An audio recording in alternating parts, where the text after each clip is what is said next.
بسم الله الرحمن الرحیم. زما پاکستانیان ورونو اول ورځ چیف زمونږ د سپریم کورټ چیف جسټس دغه ته ادارو ته ووایي چې تاسو د چاینیز خلکو له تپوس وکړئ دلته چې دا کم چاینیز والا اوسېږي چې د سیلاب د ودرېدلې اوبه څنګه وځي. اوس زمونږ چیف جسټس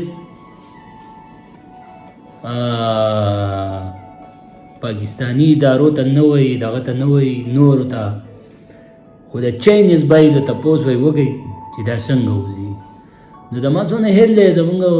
چیف جسټس ته دا دغه دی چې په دې کې چاینیز بای ته ضرورت نشته نه د هغو د دې تپوس کولو ضرورت شته خو د دې خو آسان حل دی. په پاکستان کې خو به دا ړوند سړی هم وپېژني چې د دې حل څه دی. دا خو د ایوب خان د دور د خبره شروع ده چې د دې یو حل دی کالاباغ ډیم دی.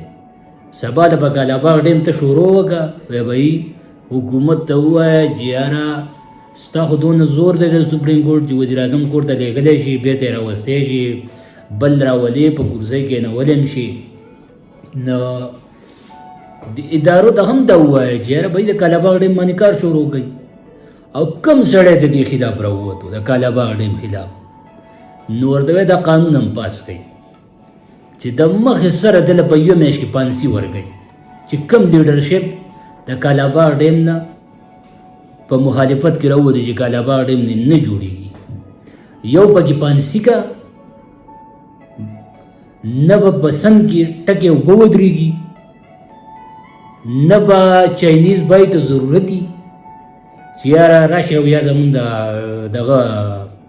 په سند کې چې دا کم ډنډان ولاړ دي دا وچ کوي. د دې یو حل دغه دی چیف جسټس صاحب چې کالاباغ ډیم جوړ کړه. کالاباغ ډیم خو د پاکستان نه راجوی د کالاباغ ډیم هر چې کم یو دغه راغلی مارشل الله حکومت او چې وایي د دې خو دغه ضرورت دی د کالاباغ ډیم ضرورت دی پاکستان ته چې د څو پورې کالاباغ ډیم نه جوړ شوی چیف جسټس صاحب چې د هغې پورې به په سند کې اوبه دغه شان ودرېږي چې دا سند د څو پورې وي دا ملک دغه شان به دا ودرېږي او دا سیلابونه او دا بارانونه او دا هر څه کېږي دغلته به دا ځي دا اوبه ځکه چې د دې دغه نور څه شته دی نه تا باندې د دې کې د خیبر پښتونخوا او د پنجاب اوبه غوندې درشي په سند باندې نو د دې د راغونې کولو یو حل دی چې